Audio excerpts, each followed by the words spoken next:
Welcome to another episode of Code for Thought. And in this episode, we have a birthday to celebrate. A very special birthday for a very special book known as the Turing Way. Happy birthday to you. Happy birthday to you. Happy birthday, dear Turing Way. Happy birthday to you.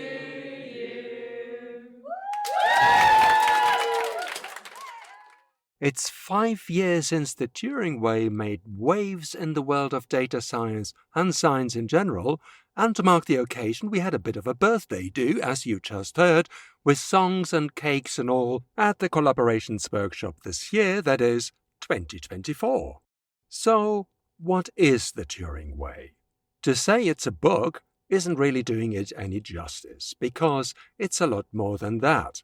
Built on the Jupyter book technology, it is an online source of knowledge for all things around making science, and in particular data science, ethical, reproducible, and collaborative. And since its creation 5 years ago, the Turing Way has been building, and is continuing to build, a strong community around the globe who joined the quest for making science more open and fair. And because it's all online, we were treated during the birthday celebrations to how a new chapter gets added to the Turing Way. Sophia Batchelor was taking us through the proceedings, and you'll hear more about that later. But first, I want to hand over to Kirstie Whitaker. Kirstie is the founder of the Turing Way, and since she was present at the birthday party, I took the opportunity to sit down with her and talk about how it all started and what her hopes and wishes are for the future. I am Kirstie Whitaker, and I am the founder of the Turing Way, and I am also Program Director of Tools, Practices and Systems at the Alan Turing Institute. I have been there since 2017, and in 2016 I was very, very proud to be a Mozilla Fellow for Science, and I share that because that's really the genesis of the learnings for the Turing Way and where it came from. And we're celebrating at the Collaborations Workshop the 5th birthday of the Turing Way, but really the skills, the learnings, they came from a few years before that. And I think we're going to go into that a little bit, aren't we?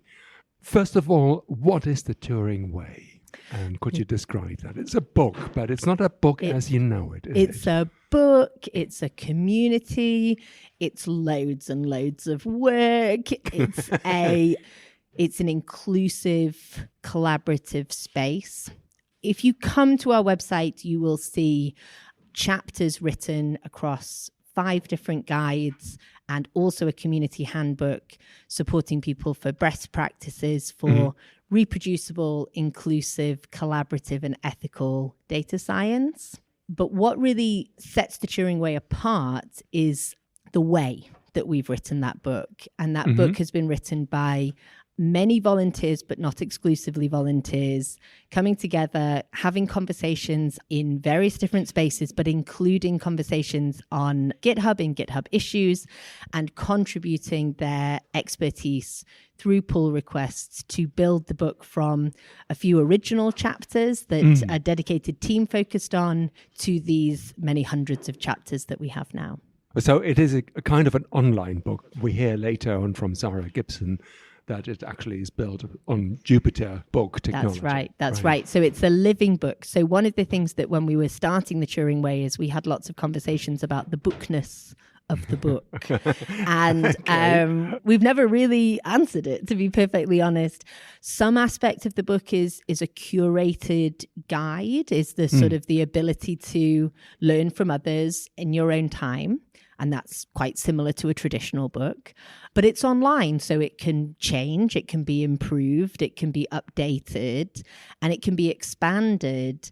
And that, I think, is where it becomes more than a book. It becomes more like a conversation, more like a learning environment, more sort of participatory, because ultimately, although we want people to come and read the chapters and learn and hopefully sort of take those skills into their own projects, The real change that we want to see in the world is people, and when I say people, I'm thinking about researchers in the sciences, researchers in the humanities.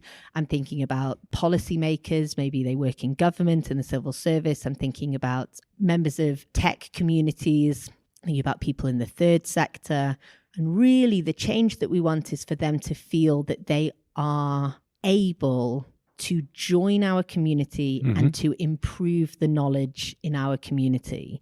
And what that means is maybe they feel confident and safe to ask a silly question, which almost certainly is never actually a silly question. It's almost certainly a very, very good question. Maybe they want to sort of practice a new skill, like learning version control with Git, or like contributing in a pull request. And they leave, well, we hope they don't leave our community, but we hope they go out into their various spaces with a little bit more confidence and a little bit more motivation to support others to change the world. So how did this all come about? You mentioned, okay, it's 2019 since we're celebrating today, occasion the 5th birthday, but you mentioned 2017. So what's the story in the background? Yeah, so in the background, so my PhD, I did an undergraduate in physics and a master's in medical physics. And in my PhD in neuroscience, I put children in MRI scanners and I told them to lie still, and they didn't lie still. And it turns out you get some quite sort of what we call noisy data that when someone's moving around in the MRI scanner. And what I became in my PhD was queen of opposite results. I was very, very good at finding results that were in the opposite direction to the published literature. So many PhD students are excellent at null results. That's very common. But I was very good at opposite results. And they're both bad. They're both difficult to publish. What they really shine a light on is this file drawer effect, or this dark literature where research that gives a finding that is not sort of aligned with the storytelling that's been sort of prominently published in the past tends to be put in a file drawer somewhere. It doesn't tend to be communicated. And as a result, we have this huge amount of wasted time. There's researchers that are repeating projects that are unlikely to kind of actually become anything because they don't have access to what hasn't worked, quote unquote, worked in the past. And so that led me to being quite skeptical of the brain imaging literature that I was researching. And that led me into conversations around reproducibility and open data and open metadata standards. And I do want to just emphasize that I don't think this is specific to brain imaging. So I don't think anyone should get too worried about particularly neuroscience. I actually think it's basically everywhere that we're working with data, there are these problems. So, reassuring that it's everywhere, not just neuroscience. And as a result, a few years later, I became a Mozilla Fellow for Science. And there were two really transformational aspects with that. One was that I actually applied for the fellowship and I was not selected the first time, and the second time around I was. And what I recognized in the first time around was that people were actually brave enough to make their work open. I was doing a lot of work saying we should make our work open. I was trying to do a lot of this work in the background, but I was really waiting for senior professors to say, yes, Kirstie, you have my permission. Let's go for it. And what I saw from that first round of fellows was that they were just doing it anyway. They knew that it was the right thing to do, and they weren't waiting for permission. They were demonstrating it. And so as a result, I was mentored by Mozilla as part of the Working Open workshops and the Open Fellows. And I also just started being a bit more confident and sharing my work and realizing that I did have the expertise that would improve the world for others who were in a similar situation to me. So one of the framings for me was always really around thinking about someone who was also isolated, who was also finding it difficult to kind of feel confident in their research, and making them feel a little bit less alone, and maybe giving them a few of the skills around, for example, version control or metadata standards that I could. Now, I was selected to be one of the Mozilla Fellows, and that was really wonderful. I was extremely proud to be a Mozilla Fellow. And the other sort of really transformational point that happened in 2016 when I became a fellow is I met up with the Open Web Fellows. that existed. Now, they should really, I think, be referred to as sort of privacy and security fellows, because they were the people who were saying the government is watching you. There's this dark side of surveillance and the way that open data can be used. So I turned up to our onboarding saying, open all the things, share everything, just tell everyone about what doesn't work. And actually just buttons. share it. And they were selected to be the fellows because they were such fantastic communicators, and because they could so easily communicate to me the nuances of the privilege that was associated with being able to contribute in an open source space, and also the sort of the geographic and the demographic privileges that come with safety in sharing your data, sharing your information. So as a result of those learnings, I really pivoted away from neuroscience, and we started thinking about beyond open research, thinking about responsible research, thinking about ethical research, thinking about inclusive communities, and really engaging with what that means and what skills are required to truly make it a safe space for everyone to be able to participate. Meaning that it's not enough to actually make the data open. You actually have to do some additional work, or your software open. You have to do some additional work to make it. You have to do that to make it possible there is a privilege in being able to confidently share your knowledge and not feel that it will be appropriated, or it will be misunderstood, or it will be intentionally honestly misused. And so a lot of what I work on now is really, I don't really focus on open data at all. What I care about now are open data standards. I think open metadata standards are very, very important, and helping people to understand them is very important. But actually making sure that there is responsible ownership of data, and the people who will be affected by the use or by the sharing of that data have the ability to meaningfully engage in discussing how that data is used. And that then links how into the book? So that links to the book because we started off by trying to solve a skills problem about reproducibility. We just thought, what do people need in order to make sure that they are confident about the work that they're doing, and somebody else would be able to check it? Somebody else would be able to get the same answer again. And we did some great chapters around that. I talked today at the birthday party about software testing. I think if I had known about software testing in my PhD and my postdoc, I would have just put tests absolutely everywhere. There's this huge dopamine rush that comes and ding, ding, ding, ding, ding, ping, and you get your nice little green check mark. I love it. I love it. But the way that it links in is that when we started to really have conversations and continue conversations, they'd been going on before the Turing Way started, about why do people not work reproducibly? It's because the incentives in academia are not aligned with working reproducibly. The incentives are not aligned with sharing your knowledge. You know, the sort of the dynamic in academia is if you are particularly skilled at something, you want to be able to say that you are the best in that area. So why would you go ahead and let everyone else learn how to do it just the same as you, just as well as you? So there are misaligned incentives, and also the pattern of open access, open source code, open data to some extent has really demonstrated that the rich get richer. So the people who are already well connected and the people who already have those skills, they benefit an awful lot from open access or open source working, but the people who would benefit the most are often left behind. And that's because the movement is often focused on a very technical solution, when really the incentives are requiring people to understand inclusion, to understand responsible deliberation of how they use the data, and also thinking about how we communicate our work both at the end of a project to make sure that people are able to kind of like get the impact from it, but also through the project to allow engagement all the way through. So the Turing Way started as a guide for reproducibility, but it expanded when we got our second tranche of funding to additionally, I'm going to try and remember them all now without looking at my notes, a guide for project design. So thinking about how do you make sure that you design the project well before you get started. a guide for communication. So how do you work? How do you communicate your work to a diverse audience?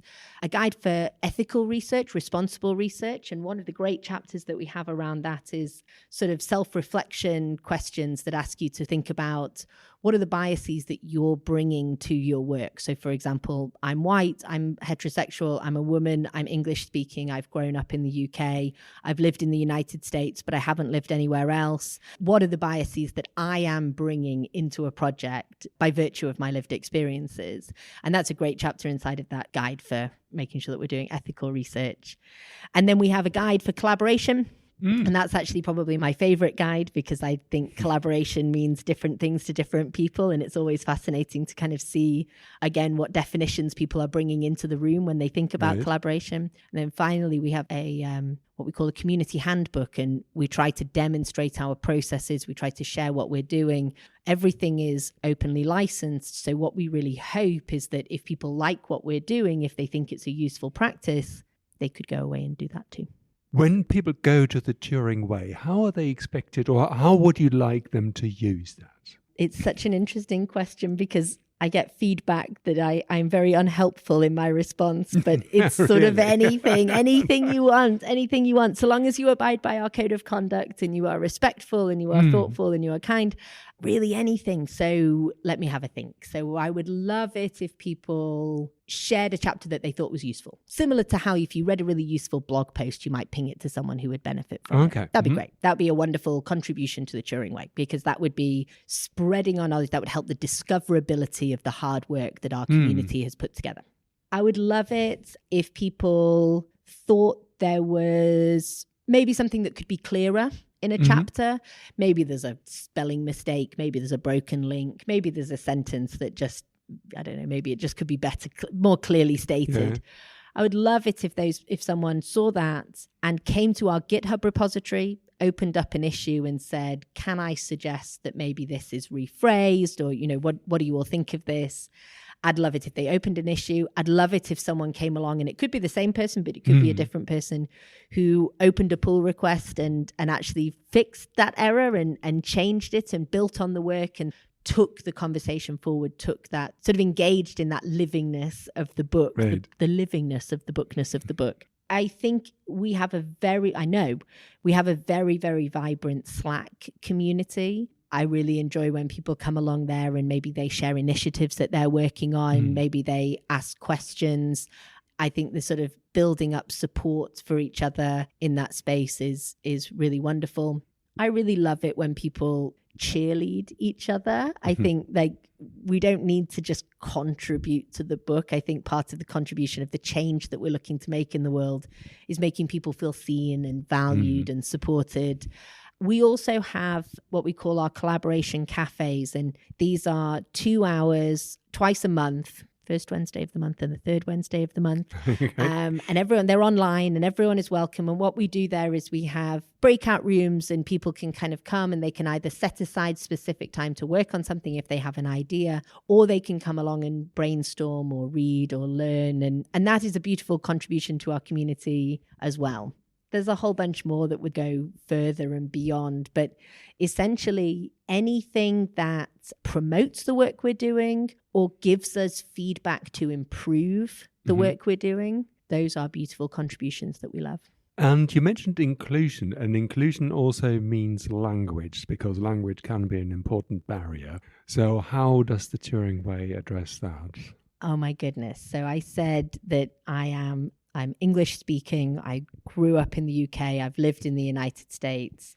I am terrified of trying to speak in another language. And I am absolutely in awe of all of our collaborators, not just in the Turing Way, but across, sort of all of research, who are researching, communicating, learning in multiple languages. One of the greatest messages that our attention was drawn to quite early on in the Turing Way is that people from other countries, if they already speak English, they already have a great deal of privilege that has come.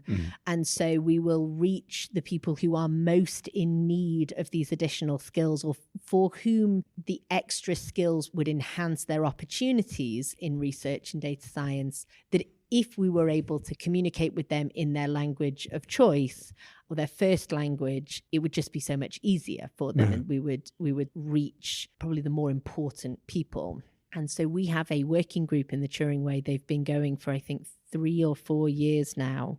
They were one of the first sort of quote unquote sub teams that we had. And they have been translating the book into multiple languages.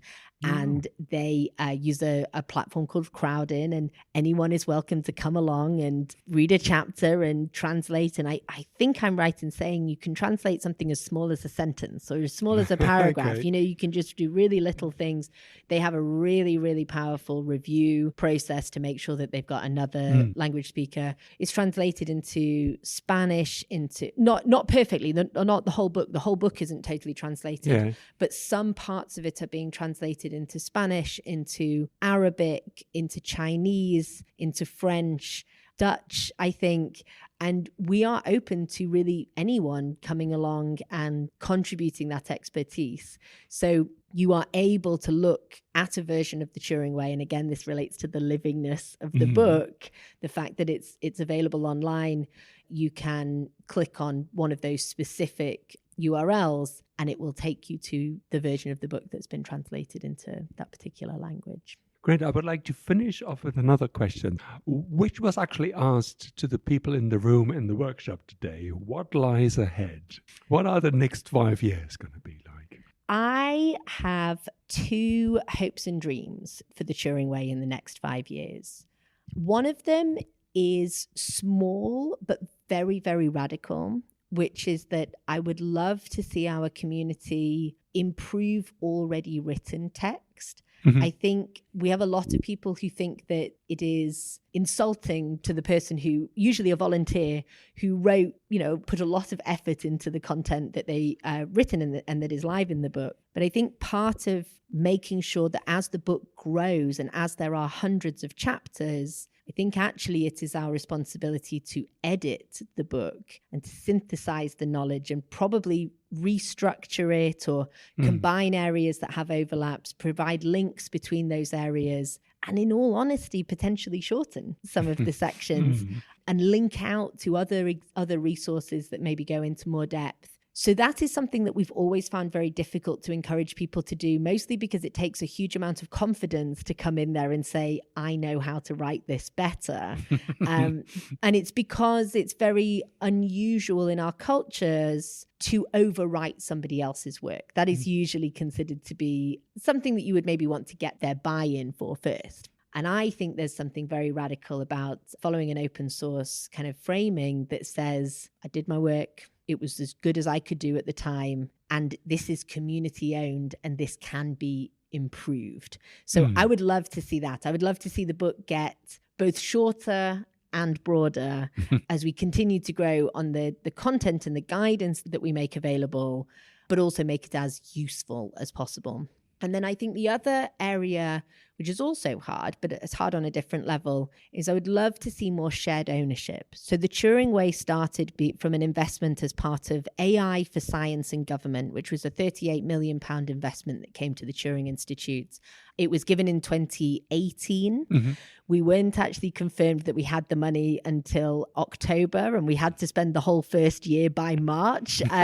So I was asked when I came up with the idea for the Turing Way, James Hetherington, who was the person who was leading the tools, practices and systems theme of that grant at the time, asked for projects that could ramp up quickly and demonstrate impact by March. And so that was our call. And we did. We launched a book with lots of chapters by March. It was absolutely incredible. And as part of the name of the Turing Way, we have this very strong link to the Turing Institute being the UK's National Institute for AI and Data Science. And at the moment, we have a large number of people who are paid to contribute to the Turing Way. A small number, 4 or 5, who are sort of full-time contributors to the Turing Way. But there are about 20 people who have it, who could justify as part of their job that they would contribute to the Turing Way. And they're employed at the Turing Institute. There are actually 3 or 4 that are employed at other institutes who are also paid to contribute to the Turing Way. What I would really like to see is more diversity in the organizations that are backing the contributions to the Turing Way. So I'm the founder. I'm not yet willing to give up my kind of position as leader, co-leader with Malvika Sharan of the Turing Way. But I do think that we will all be stronger, healthier, more resilient, and ultimately more impactful if we have diversity in the leadership and understanding of the direction that the community is going to take. So we're working on making sure that there are working groups that feel a little more empowered than they have done to make decisions about the direction of the future of the book. And we are also looking to kind of diversify the decision making. So I guess the short version of answering that question is, I hope I won't be the person that defines the future of the Turing Way. I hope that there will be a few people that may have to sort of compel me to change some of my strongly held opinions. But I hope that we have those robust discussions, and I hope that we do keep taking the conversation and taking the community and bringing the content with us to make sure that we stay as relevant to as many people as possible. Well, thank you very much, Kirstie. All the best for the future. Thank you. Thank you.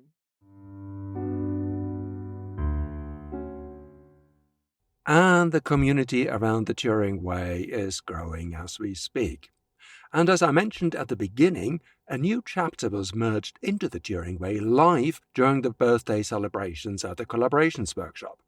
Sophia Batchelor took us through what the new chapter contains. So it started out as a chapter that came from this community called the AAI for Multiple Long-Term Conditions, or AIM, Research Support Facility, Community of Practice for Public and Patient Involvement and Engagement.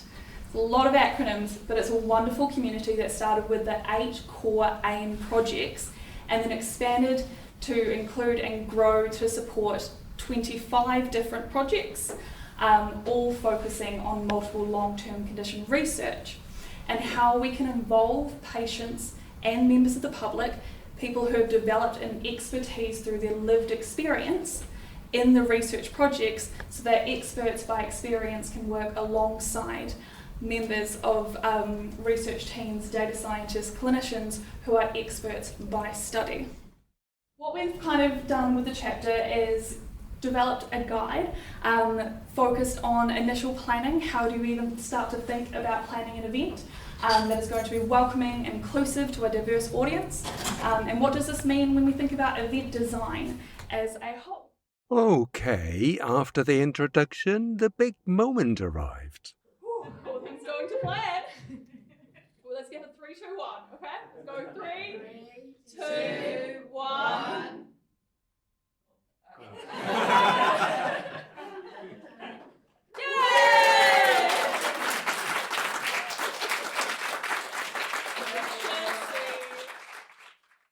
Well, I doubt that every single merge in GitHub and GitLab, even for the Turing Way, gets celebrated. It was at the Collaborations Workshop in Warwick this year, but I can understand the excitement, and I think it's a nice example of community work. So if you want to find out more about the chapter titled Hosting Events with Public Contributors, you can now find it at the online version of the Turing Way. There's actually a lot more to say about the Turing Way, and in a follow-up episode a bit later this season, you will hear from some of the early contributors. So I hope you tune in then.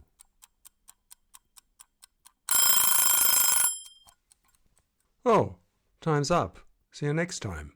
But before I forget, this podcast is covered by the Creative Commons license. See ya.